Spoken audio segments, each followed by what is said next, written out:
I'm a man who works in the sewers. That day was also in the middle of repairs in the sewer. Then suddenly, I heard something coming out of the water quickly. So I turned my head and found something crawling towards me in the dark. At first, I thought a colleague was messing with me, but its movement was so bizarre. Its shape, slowly revealed in the dark, was a figure with numerous legs attached to the human body and was crawling creepily on the water. I ran away screaming up the ladder, and he was staring at me from below. I called the police as soon as I went up, and they went down there and searched, but they didn't find the mysterious creature. Rumor has it that there used to be a mad doctor in my town.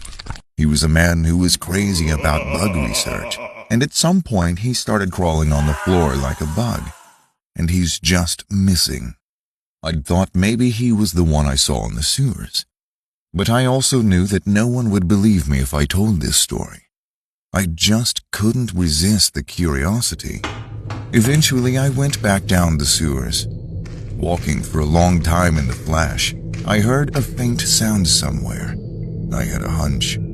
I immediately pulled out the electric shocker I had brought. And at last, in the dark, he showed himself. He crawled towards me with his centipede-like legs.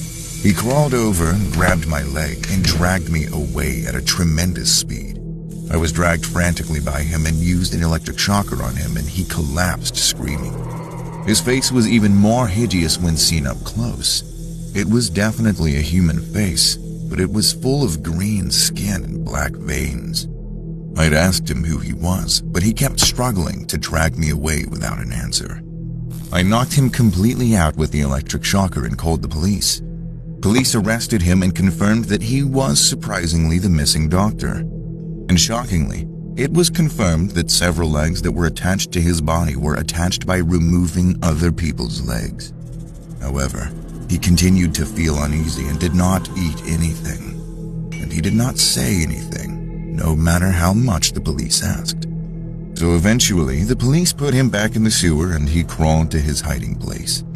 When police followed him to the shelter, many skeletons were found, all of which were legless.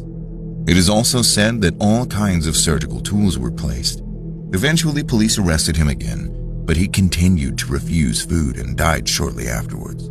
It turns out he died from contracting germs from the legs of a rotten corpse. And what happened to him? It is still remembered as a creepy incident, leaving many questions.